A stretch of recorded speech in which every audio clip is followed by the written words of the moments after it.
देवशयनी एकादशी की आप सभी को हार्दिक शुभकामनाएं। भगवान श्री हरि विष्णु और माता लक्ष्मी की कृपा सदैव आप और आपके समस्त परिवार पर बनी रहे। 6 जून 2025 रविवार के दिन देवशयनी एकादशी का व्रत है। तो आप सब जो व्रत धारण करते हैं अत्यंत ही श्रेष्ठ है, लेकिन जो भक्त व्रत नहीं कर पाते हैं किसी भी कारणवश, उन्हें भी आज के दिन विधि विधान से भगवान श्री हरि विष्णु की और माता लक्ष्मी की आराधना करना है। क्योंकि इन 4 महीनों में जब भगवान श्री हरि विष्णु योग निद्रा की अवस्था में होते हैं, कई प्रकार के शुभ और मांगलिक कार्य वर्जित होते हैं, जैसे कि विवाह, मुंडन, जनेऊ और इसके अलावा कई ऐसे जो बड़े यज्ञ और अनुष्ठान होते हैं वो भी इन 4 महीनों में नहीं किए जाते। तो इन 4 महीनों में क्या करना चाहिए, क्या नहीं करना चाहिए, इसकी जानकारी आपको आने वाली वीडियो में मिलेगी। और इस वीडियो में आप सुनेंगे हरिशयनी एकादशी व्रत की कथा। लेकिन उससे पहले सुनते हैं ग्यारस माता की कथा। एक समय की बात है, एक राज्य में एक राजा रहा करता था। राजा बहुत ही बुद्धिमान था और बलशाली भी था। राजा सदैव अपनी प्रजा का बहुत अच्छे से ध्यान भी रखता था और उस राज्य की प्रजा भी राजा को बहुत पसंद करती थी। राजा की 2 बेटियां थीं। राजा अपनी दोनों बेटियों से बहुत प्रेम करते थे। राजा की छोटी बेटी देखने में बहुत सुंदर थी और आकर्षक भी थी। राजा की बड़ी बेटी छोटी बेटी के मुकाबले थोड़ा कम सुंदर थी। राजा की जो छोटी बेटी थी वो ग्यारस माता की पूजा किया करती थी और वो स्वभाव से भी बहुत अच्छी थी। तो सभी लोग जो राज्य के थे वो राजा की छोटी बेटी से बहुत प्रेम करते थे और उसकी बहुत प्रशंसा भी किया करते थे। सिर्फ प्रजा ही नहीं बल्कि राजा भी अपनी छोटी बेटी को बहुत अधिक प्रेम करते थे। मतलब अपनी बड़ी बेटी से छोटी बेटी को अधिक प्रेम करते थे, जिस कारण से राजा की जो बड़ी बेटी थी उसे अपनी ही छोटी बहन से बहुत नफरत होने लगी थी। राजा की दोनों बेटियां जब बड़ी हो गईं, तब एक पड़ोस राज्य में रहने वाला राजकुमार राजा की बड़ी बेटी के लिए रिश्ता लेकर आया। लेकिन जैसे ही उस राजकुमार की नज़र राजा की छोटी बेटी पर पड़ी, तो वो राजकुमार राजा की छोटी बेटी पर आकर्षित हो गया और उससे पहली ही नज़र में प्रेम कर बैठा। और फिर उस राजकुमार ने राजा की बड़ी बेटी के साथ विवाह करने से मना कर दिया और उसने राजा से कहा कि मैं तो आपकी छोटी बेटी से विवाह करना चाहता हूँ। इसके बाद राजा की जो बड़ी बेटी थी ये सब देखकर अपनी छोटी बहन से बहुत क्रोधित हो गई और राजा की बड़ी बेटी ने अपनी छोटी बहन को ही अपना सबसे बड़ा दुश्मन मान लिया। और फिर राजा की बड़ी बेटी ने अपनी ही छोटी बहन से बदला लेने का निर्णय ले लिया, जिसके लिए उसने अपनी छोटी बहन को जान से मारने का प्लान बनाया। राजा की बड़ी बेटी ने अपनी छोटी बहन को मारने के लिए सबसे पहले एक लड्डू में जहर मिलाकर अपनी ही छोटी बहन को दे दिया और उसको लड्डू खाने के लिए कहा। लेकिन लड्डू खाने के बाद भी छोटी बहन को कुछ नहीं हुआ।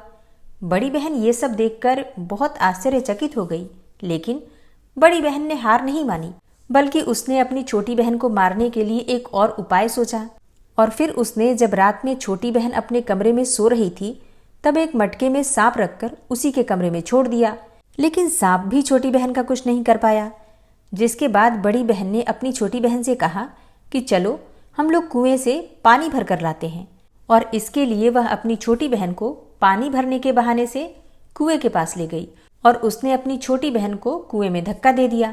लेकिन छोटी बहन को तब भी कुछ नहीं हुआ, क्योंकि हर समय ग्यारस माता उसकी रक्षा कर रही थी। और उधर बड़ी बहन अपने सारे प्रयासों के बावजूद भी असफल हो रही थी, जिससे कि वो बहुत क्रोधित होती जा रही थी। फिर उसने अपनी छोटी बहन के पास जाकर उससे खुद ही पूछा कि मेरी प्यारी छोटी बहन, क्या तुमको पता है कि भगवान ने सबकी मृत्यु एक निश्चित समय पर लिखी हुई है, और कैसे तुम्हारी मृत्यु होगी, क्या ये तुम जानती हो? तब छोटी बहन ने अपनी बड़ी बहन को बताया कि हाँ, मैं तो जानती हूँ कि मेरी मृत्यु कैसे होगी। अब छोटी बहन से ये सुनकर बड़ी बहन मन ही मन बहुत प्रसन्न होने लगी और उसने अपनी छोटी बहन से कहा कि तुम मुझे अपनी मृत्यु का राज तो बताओ। छोटी बहन ने अपनी बड़ी बहन से कहा कि मेरी मृत्यु तो एक तोते में है। जो तोते के गले में एक हार है, उससे मेरी मृत्यु होगी। जब कोई भी व्यक्ति उस तोते को मारकर वो हार अपने गले में पहनेगा तो मैं मूर्छित हो जाऊंगी, और जैसे ही उस हार को अपने गले से उतारेगा तो मैं वापस से जीवित हो जाऊंगी। अपनी छोटी बहन की मृत्यु का राज जानकर बड़ी बहन बहुत ही खुश हो गई और उसने अपनी छोटी बहन को मारने के लिए उसके पालतू तोते को ढूंढना शुरू कर दिया। और छोटी बहन को इस बात का आभास हो गया था कि कोई उसकी जान लेना चाहता है, जिसके लिए वो अपने पिताजी के पास गई, मतलब राजा के पास गई, और उसने अपने पिताजी से कहा कि पिताजी, मेरी मृत्यु के बाद आप मुझे जलाइएगा मत, बल्कि आप मुझे अपनी पुरानी हवेली में एक पलंग में लिटाकर छोड़ दीजिएगा। अपनी छोटी लड़की की ये बातें सुनकर राजा बहुत आश्चर्यचकित हो गए। राजा ने अपनी छोटी बेटी से पूछा कि बेटी, तुम ये क्या कह रही हो? तब राजा की छोटी बेटी ने बताया कि पिताजी, समय किसी के लिए नहीं रुका है, कब क्या हो जाए किसी को कुछ पता नहीं है। फिर राजा ने अपनी छोटी बेटी से कहा कि तुम ऐसी बातें क्यों कर रही हो? 2-3 दिन में तो तुम्हारा विवाह होने वाला है। लेकिन छोटी बेटी ने अपने पिताजी को ऐसा करने पर मजबूर कर दिया और उनसे वचन ले लिया। फिर राजा ने भी अपनी छोटी बेटी की बात स्वीकार कर ली और 2-3 दिनों के बाद जब शादी का समय आया तब राजकुमार बारात लेकर राजा के घर आया और राजकुमार और राजा की छोटी बेटी का विवाह शुरू हो गया।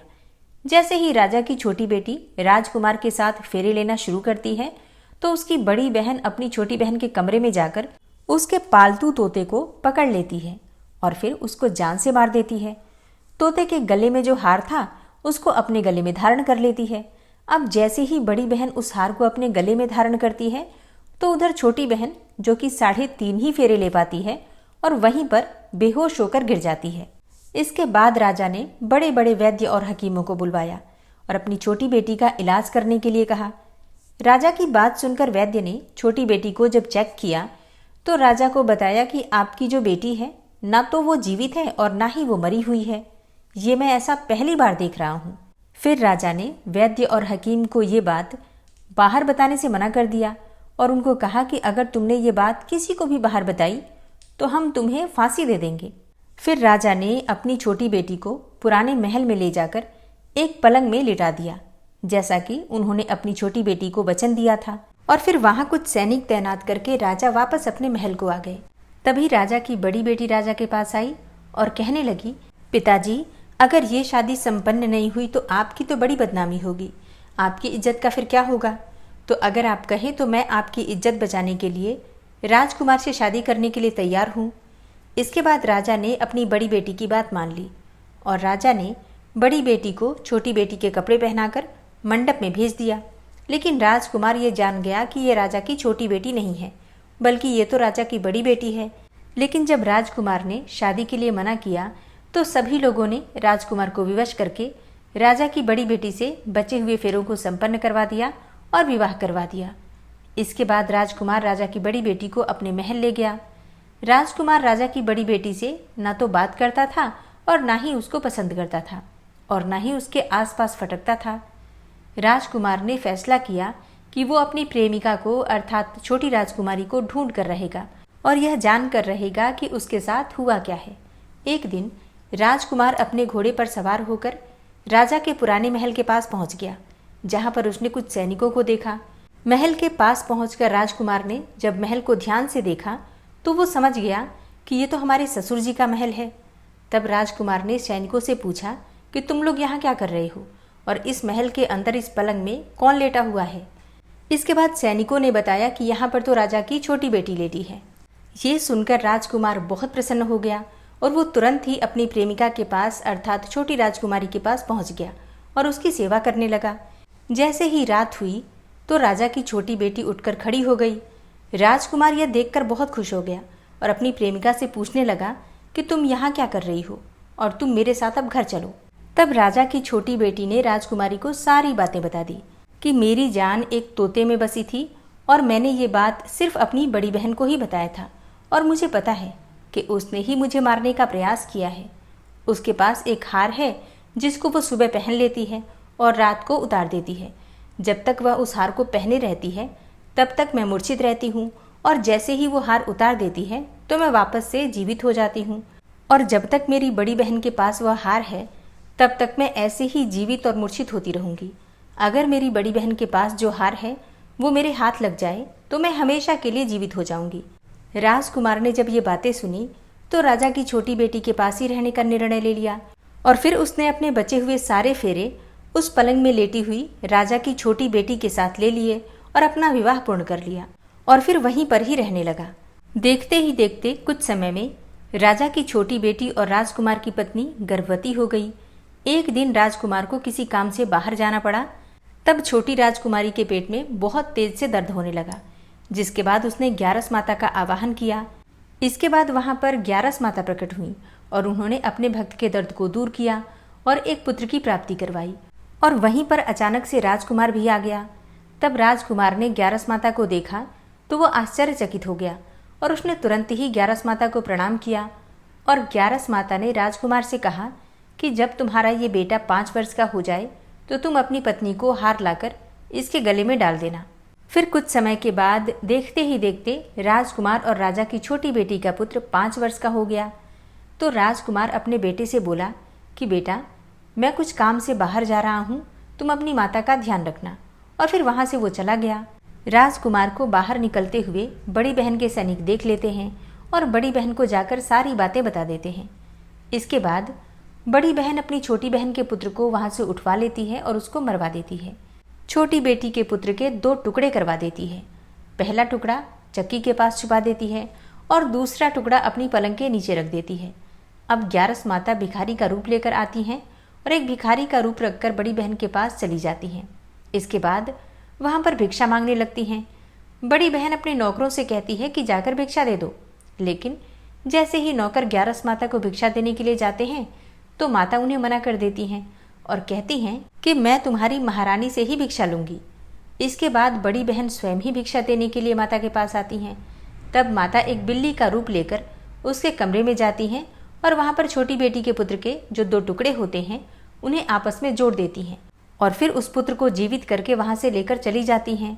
फिर कुछ दिनों के बाद राजकुमार अपने बेटे को लेकर बड़ी राजकुमारी के पास जाता है।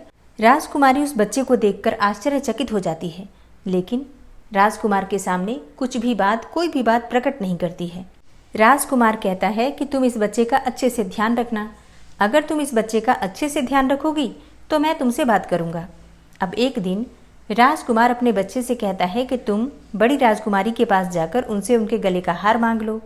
इसके बाद राजकुमार का लड़का अपनी मम्मी के पास अर्थात बड़ी राजकुमारी के पास जाकर कहता है, मम्मी, मुझे तुम्हारा हार चाहिए जो तुमने गले में पहन रखा है।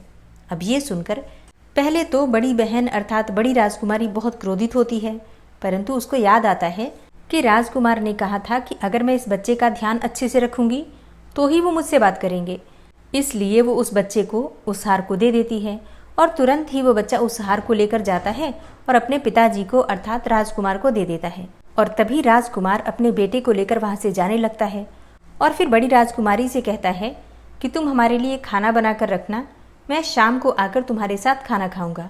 और वो अपने बेटे को लेकर वहाँ से चला जाता है। इसके बाद वो राजा के पास जाता है और उनको सारी बातें बता देता है। राजा अपनी बड़ी बेटी की ऐसी करतूत सुनकर बहुत क्रोधित होते हैं और अपनी परवरिश पर ही दोष देने लगते हैं और राजकुमार को अपनी छोटी बेटी के साथ रहने के लिए आदेश दे देते हैं। 11 माता की कृपा से राजकुमार और राजा की छोटी बेटी अपने बच्चे के साथ बहुत ही प्रेम से सुखपूर्वक अपना जीवन बिताते हैं। हे 11 माता, जैसे आपने राजा की छोटी बेटी पर कृपा करी वैसे ही हम सब पर भी करना। कहानी कहने वाले, सुनने वाले और हुंकारा भरने वाले सब पर अपनी कृपा बनाए रखना। तो प्रेम से बोलिए 11 माता की जय। और अब सुनते हैं हरिशयनी एकादशी व्रत की कथा। धर्मराज युधिष्ठिर ने भगवान श्री कृष्ण से पूछा, हे जनार्दन, आषाढ़ मास की शुक्ल पक्ष की एकादशी का नाम क्या है? इस व्रत के करने की विधि क्या है और किस देवता का इस एकादशी में पूजन किया जाता है? भगवान श्री कृष्ण कहने लगे, हे युधिष्ठिर, एक समय की बात है, नारद जी ने भी ब्रह्मा जी से यही प्रश्न किया था। तब ब्रह्मा जी ने उत्तर दिया कि हे नारद, तुमने कलयुगी जीवों के उद्धार हेतु अति उत्तम प्रश्न किया है, क्योंकि एकादशी व्रत सब व्रतों में श्रेष्ठ है। इस व्रत के प्रभाव से समस्त पाप नष्ट हो जाते हैं और जो व्यक्ति ये व्रत नहीं करते हैं वे नरकगामी होते हैं। वैसे तो प्रत्येक एकादशी श्रेष्ठ होती है, प्रत्येक एकादशी का व्रत श्रेष्ठ होता है, उनके करने से भगवान श्री विष्णु प्रसन्न होते हैं, परंतु उन सब में भी आषाढ़ मास के शुक्ल पक्ष की ये एकादशी तो सबसे अधिक पुण्य प्रदायक है और इस एकादशी का नाम पद्मा एकादशी है। और पद्मा नामक इस एकादशी से संबंधित पुराणों में वर्णित एक कथा मैं तुमसे कहता हूँ। हे नारद, तुम ध्यान पूर्वक इस कथा को सुनो। सत्य युग में मांधाता नाम का एक सूर्यवंशी राजा था, जो सत्यवादी और महान प्रतापी था। वह प्रजा का पुत्र की तरह पालन किया करता था। उसकी प्रजा धन धान्य से संपन्न और सुखी थी। उसके राज्य में कभी अकाल नहीं पड़ता था। एक समय उस राजा के राज्य में 3 वर्ष तक वर्षा नहीं हुई और अकाल पड़ गया। प्रजा अन्न की कमी के कारण अत्यंत कष्ट पाने लगी और अन्न के अभाव के कारण यज्ञ आदि भी बंद हो गए। एक दिन प्रजा राजा के पास जाकर कहने लगी, हे राजन, समस्त विश्व की सृष्टि का कारण वर्षा है। वर्षा के अभाव से अकाल पड़ गया है और अकाल से प्रजा मर रही है। इसलिए कोई ऐसा उपाय कीजिए जिससे प्रजा का कष्ट दूर हो। राजा मानधाता ने कहा, आप लोग ठीक कह रहे हैं, वर्षा से ही अन्न उत्पन्न होता है और आप लोग वर्षा ना होने से अत्यंत दुखी हैं। मैं आप लोगों के दुखों को समझता हूँ। ऐसा कहकर राजा कुछ सेना साथ लेकर वनों की तरफ चल दिए। वह अनेक ऋषियों के आश्रम में भ्रमण करता हुआ अंत में ब्रह्मा जी के पुत्र अंगिरा ऋषि के आश्रम में जा पहुंचे। वहां राजा ने घोड़े से उतरकर अंगिरा ऋषि को प्रणाम किया। मुनि ने राजा को आशीर्वाद देकर कुशल क्षेम के पश्चात उससे आश्रम में आने का कारण पूछा। राजा ने हाथ जोड़कर विनीत भाव से कहा, हे भगवान, सब प्रकार से धर्म का पालन करने पर भी मेरे राज्य में अकाल पड़ गया है। इससे प्रजा अत्यंत दुखी है। राजा के पापों से ही प्रजा को कष्ट मिलता है, ऐसा शास्त्रों में लिखा है। जब मैं धर्मानुसार राज्य करता हूँ तो मेरे राज्य में अकाल कैसे पड़ गया? मैं आपसे इसी संदेह का निवारण करने के लिए आया हूँ। कृपया करके मेरे संदेह का निवारण कीजिए और साथ ही प्रजा के कष्ट को दूर करने का कोई उपाय भी बतलाइए। राजा की ये बातें सुनकर महर्षि अंगिरा ने कहा, हे राजन, यह सत्ययुग सब युगों में उत्तम है। इसमें धर्म के चारों चरण उपस्थित हैं, अर्थात इस युग में धर्म की सबसे अधिक उन्नति है। लोग ब्रह्म की उपासना करते हैं और ब्राह्मणों को ही केवल वेद पढ़ने तथा तप करने का अधिकार है, परंतु आपके राज्य में एक शूद्र तपस्या कर रहा है। इसी दोष के कारण आपके राज्य में वर्षा नहीं हो रही है। इसलिए यदि आप प्रजा का भला करना चाहते हैं तो उस शूद्र का वध कर दीजिए। राजा ने कहा, हे महाराज, मैं उस निरपराध तपस्या करने वाले शूद्र को किस तरह मार सकता हूँ? आप इस दोष से छूटने का कोई अन्य उपाय बताइए। तब ऋषि कहने लगे, हे राजन, यदि तुम उपाय जानना चाहते हो तो सुनो। आषाढ़ मास के शुक्ल पक्ष की पद्मा नाम की एकादशी का विधि पूर्वक व्रत करो। इस व्रत के प्रभाव से तुम्हारे राज्य में वर्षा भी होगी और प्रजा सुख पाएगी। हे राजन, इस एकादशी का व्रत समस्त सिद्धियों को देने वाला तथा समस्त उपद्रवों को शांत करने वाला है। अतएव प्रजा, सेवकों तथा मंत्रियों सहित तुम इस व्रत को करो। मुनि के वचन सुनकर राजा अपने नगर वापस आ गया और विधि पूर्वक पद्मा एकादशी का व्रत किया। इस व्रत के प्रभाव से उनके राज्य में मूसलाधार वर्षा हुई और पूरा राज्य धन धान्य से परिपूर्ण हो गया। तब ब्रह्मा जी ने नारद जी से कहा, हे नारद, इस हरिशयनी एकादशी का व्रत सभी मनुष्यों को करना चाहिए, क्योंकि यह व्रत इस लोक में सुख और परलोक में मुक्ति देने वाला है। इसकी कथा के पढ़ने और सुनने मात्र से ही मनुष्य के समस्त पाप नष्ट हो जाते हैं। पद्मा एकादशी की कथा सुनाने के बाद भगवान श्री कृष्ण ने आगे कहा, हे राजन, इस पद्मा एकादशी का ही दूसरा नाम हरिशयनी एकादशी भी है। आज से भगवान विष्णु 4 मास के लिए शयन करते हैं और चातुर्मास्य के व्रत आज से ही प्रारंभ होते हैं। तब युधिष्ठिर ने विनीत भाव से पूछा, हे जनार्दन, भगवान विष्णु के शयन की विशिष्ट पूजा विधि और व्रत तथा चातुर्मास्य व्रत कैसे किया जाता है? मेरी जानने की बड़ी इच्छा है। कृपया इसके बारे में भी विस्तार पूर्वक बतलाइए। भगवान श्री कृष्ण बोले, हे राजन, अब मैं आपको भगवान विष्णु की हरिशयन पूजा और चातुर्मास्य व्रत का संपूर्ण विधान बतलाता हूँ।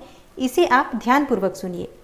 जब सूर्य कर्क राशि में जाता है तब भगवान शयन करते हैं और जब सूर्य तुला राशि में आता है तब भगवान सोकर उठते हैं। हे राजन, अधिक मास के आने पर भी यह क्रिया इसी प्रकार की जानी चाहिए और इसके अतिरिक्त अन्य किसी भी दिन न तो देवताओं को या भगवान को शयन कराना चाहिए और न ही उन्हें जगाना चाहिए। चातुर्मास्य व्रत और शयन की विशिष्ट पूजा के बारे में बताते हुए भगवान श्री कृष्ण ने आगे कहा, चातुर्मास्य का व्रत करने वाले को भगवान विष्णु की चतुर्भुजी सोने की मूर्ति का षोडशोपचार विधि से पूजन करना चाहिए और चातुर्मास्य व्रत के नियम का संकल्प करना चाहिए। भगवान की सोने की मूर्ति को पीताम्बर पहनाकर सुंदर श्वेत सैया पर शयन करावें और धूप दीप नैवेद्य आदि से भगवान का षोडशोपचार पूजन करें। पंचामृत से स्नान आदि कराकर इस प्रकार कहें, हे ऋषिकेश, लक्ष्मी जी सहित मैं आपका पूजन करता हूँ।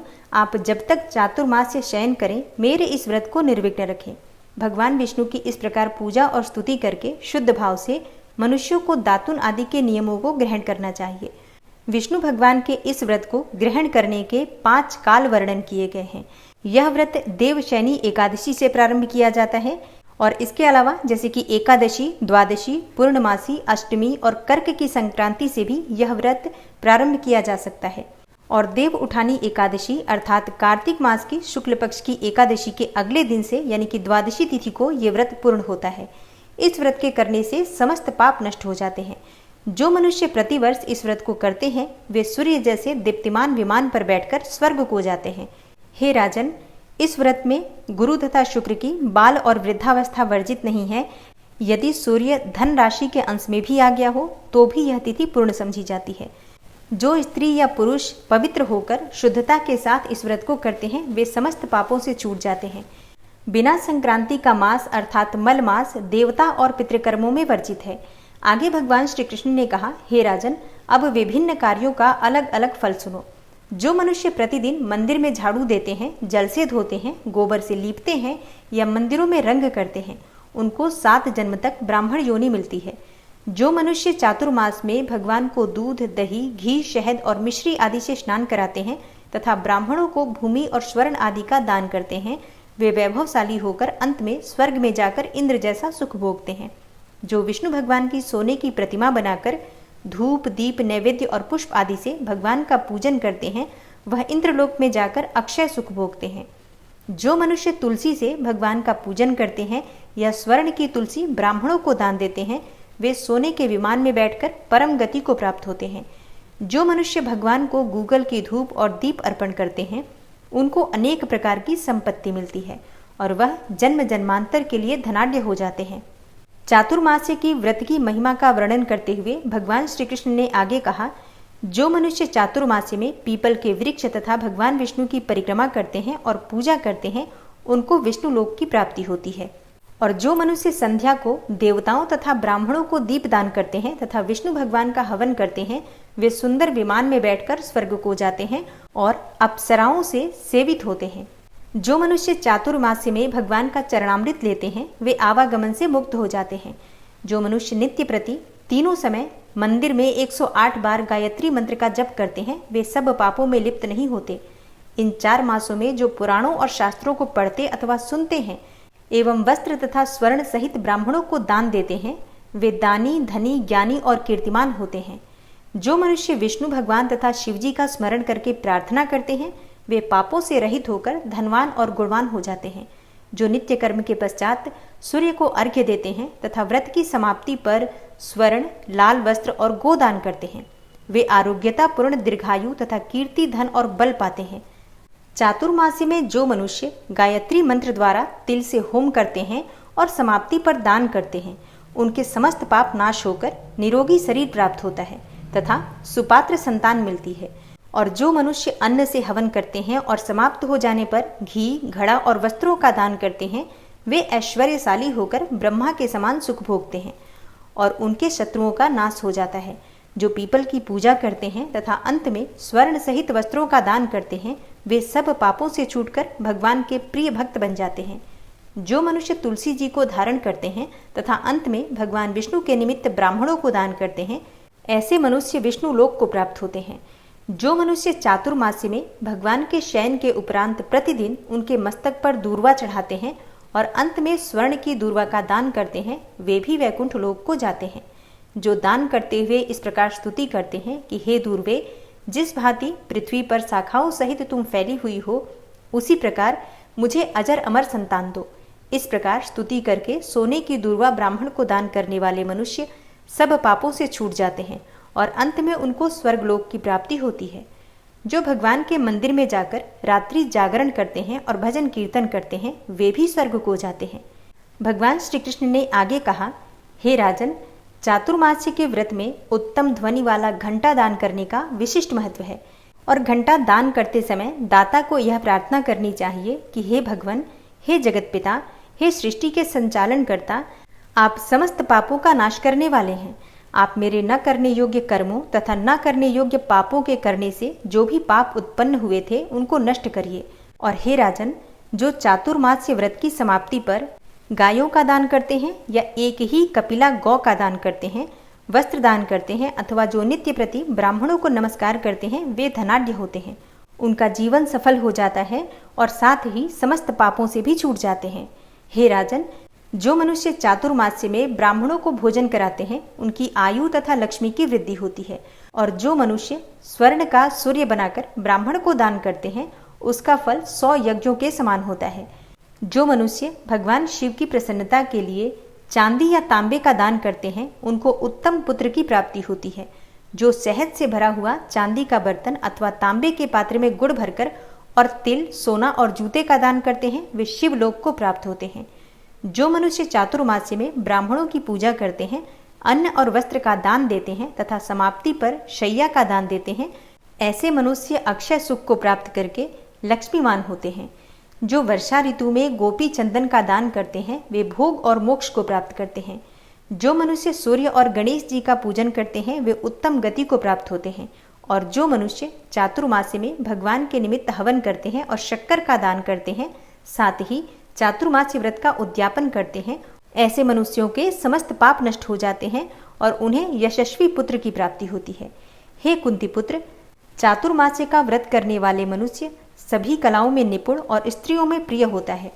जो मनुष्य चातुर्मास्य के व्रत में फल, मूल, शाक आदि का दान देते हैं वे सुखी और राजयोगी होते हैं। जो मनुष्य इस व्रत में प्रतिदिन सोंठ, मिर्च, पीपल, वस्त्र और दक्षिणा के सहित दान करते हैं और अंत में सोने की सोंठ, मिर्च आदि का दान करते हैं वे 100 वर्षों तक जीवित रहकर स्वर्ग में जाते हैं। जो बुद्धिमान मनुष्य ब्राह्मण को मोती का दान करते हैं वे कीर्ति प्राप्त करते हैं। जो मनुष्य इस व्रत में तांबुल का दान करते हैं अर्थात पान का दान करते हैं अथवा जितेंद्रिय होकर पान खाना छोड़ देते हैं और अंत में लाल वस्त्र का दान देते हैं वे सौंदर्यशाली, निरोग, बुद्धिवान, भाग्यवान तथा सुंदर वाणी बोलने वाले बनते हैं। तांबुल के दान से देवता प्रसन्न होकर अनंत धन देते हैं। जो मनुष्य इस व्रत में लक्ष्मी जी और पार्वती जी को प्रसन्न करने के लिए हल्दी का दान करते हैं और अंत में चांदी के पात्र में हल्दी भरकर दान देते हैं, ऐसी स्त्रियां अपने पति के साथ और पति अपनी पत्नियों के साथ सुख भोगते हैं।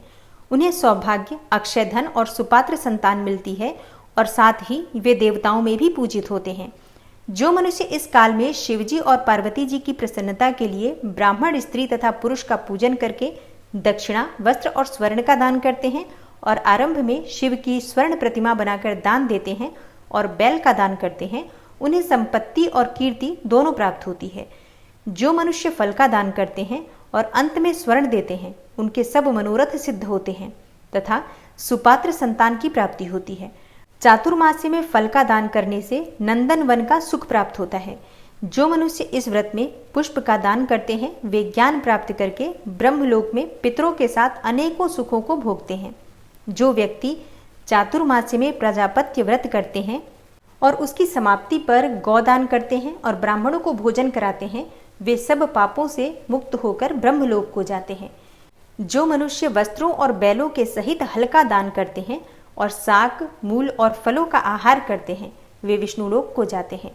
चातुर्मास्य में जो मनुष्य केला या पलास के पत्रों में भोजन करते हैं, कांसे के पात्र और वस्त्र का दान करते हैं तथा तेल नहीं खाते हैं, उनके समस्त पाप नष्ट हो जाते हैं। जो मनुष्य पयो व्रत करते हैं और अंत में दूध वाली गौ दान देते हैं वे विष्णुलोक को जाते हैं। ब्रह्मघाती, बालघाती, सुरापान करने वाला, असत्य बोलने वाला, अगम्या से गमन करने वाला, विधवा का शील भंग करने वाला, ब्राह्मणी तथा चांडालिनी के साथ भोग करने वाला महापापी भी चातुर्मास्य व्रत करने पर पाप मुक्त हो जाता है। हे राजन, चातुर्मास्य व्रत के अंत में 64 पल कांसे का पात्र तथा वस्त्रों और आभूषणों के साथ गौ और बछड़ा दान करना चाहिए। जो मनुष्य भूमि को गोबर से शुद्ध करके भगवान का स्मरण करते हैं वे धार्मिक राजा होते हैं तथा उनकी संतान भी अच्छी होती है। उनको किसी शत्रु का भय नहीं होता और अंत में स्वर्गलोक को जाते हैं। चातुर्मास्य व्रत में जो नित्य प्रति भजन कीर्तन करते हैं तथा अंत में ब्राह्मणों को भोजन कराते हैं उन्हें शिवलोक की प्राप्ति होती है। जो मनुष्य एक समय भोजन करते हैं और अंत में निराहार रहते हैं और भूखों को भोजन कराते हैं, भक्ति पूर्वक भगवान का पूजन करते हैं, भगवान के शयन करने पर भूमि पर सोते हैं और जो मैथुन नहीं करते हैं, ब्रह्मचर्य का पालन करते हैं, वे यशस्वी और लक्ष्मीवान होकर स्वर्ग में जाते हैं। जो मनुष्य चातुर्मास में सपरिवार चावल या फिर जौ का भोजन करते हैं और जो तेल नहीं लगाते, अंत में कांसे या मिट्टी के पात्र में तेल भरकर दान करते हैं, अथवा जो शाक नहीं खाते और अंत में चांदी के पात्र को वस्त्र में लपेटकर या फिर 10 प्रकार के शाकों से भरकर वेद पाठी ब्राह्मण को दान देते हैं, वे शिवलोक में जाकर अक्षय कीर्ति को प्राप्त करते हैं। जो मनुष्य गेहूं छोड़ने का नियम करते हैं और व्रत में अंत में सोने के गेहूं बनाकर दान देते हैं तथा जो व्रत में इंद्रियों का दमन करते हैं, उन्हें अश्वमेघ यज्ञ का फल प्राप्त होता है। जो मनुष्य श्रावण मास में शाक, भादों में दही, आश्विन में दूध और कार्तिक में दाल का त्याग करते हैं, वे निरोग और स्वस्थ रहते हैं। और जो मनुष्य मीठा, खट्टा और कड़वा पदार्थ का त्याग करते हैं, वे मनुष्य दुर्गुणों से छूट जाते हैं। जो मनुष्य भगवान का स्मरण करते हैं तथा जो पुष्प आदि का त्याग कर देते हैं, वे स्वर्ग को जाते हैं। जो चंद्रायण व्रत करते हैं, जो एकमात्र दूध का ही भोजन करते हैं, वे ब्रह्मलोक को प्राप्त होते हैं। उनका वंश प्रलय तक रहता है। जिस दिन भगवान उठते हैं, उस दिन ब्राह्मणों को वस्त्रों का दान करना चाहिए तथा भोजन कराना चाहिए। यह सब दान सुपात्र को देने चाहिए। कुपात्र को दान देने और लेने वाला दोनों ही नरकगामी होता है। भगवान श्री कृष्ण कहते हैं, हे राजन, इस प्रकार से चातुर्मास्य व्रत के नियम का पालन करने वाला मनुष्य समस्त प्रकार के पापों से मुक्त होकर और समस्त प्रकार के सुखों को प्राप्त करता है और अंत में विष्णु लोक को प्राप्त होता है। प्रेम से बोलिए श्री लक्ष्मी नारायण की जय, भगवान श्री कृष्ण की जय। जय जय श्री कृष्णा, जय श्री राधे। दोस्तों, कल से चातुर्मास प्रारंभ हो जाएंगे, मतलब 4 महीने के व्रत प्रारंभ हो जाएंगे। आप जिस भी नियम का पालन करने में सक्षम हैं, वो नियम आप ले सकते हैं। बहुत से भक्त हैं जो कि पूरे चातुर्मास का व्रत धारण करते हैं, लेकिन अगर आप व्रत नहीं भी कर पाते हैं तो भी इस चातुर्मास में आप अपनी इच्छा के अनुसार अपनी शारीरिक क्षमता को देखते हुए किसी न किसी नियम का पालन अवश्य कीजिए। और आने वाली वीडियो में मैं आपसे शेयर करने वाली हूँ कि आप किस किस नियम का पालन चातुर्मास में कर सकते हैं। कौन सा ऐसा कार्य करें जिससे कि इस चातुर्मास के समय में भगवान श्री हरि विष्णु और माँ लक्ष्मी की स्थिर कृपा आपको प्राप्त हो जाए और जीवन में सुख समृद्धि की प्राप्ति हो, सौभाग्य की प्राप्ति हो, संतान प्राप्ति की कामना पूर्ण हो। और अगर आप विवाह की कामना रखते हैं, मनचाहे जीवन साथी की कामना रखते हैं, तो ऐसी समस्त मनोकामनाएं पूर्ण करने के लिए चातुर्मास में विशेष रूप से क्या करना चाहिए, तो आने वाली वीडियो जरूर देखिएगा। बहुत महत्वपूर्ण वीडियो है। मिलती हूँ मैं आपसे अगली वीडियो में। तब तक के लिए नमस्कार।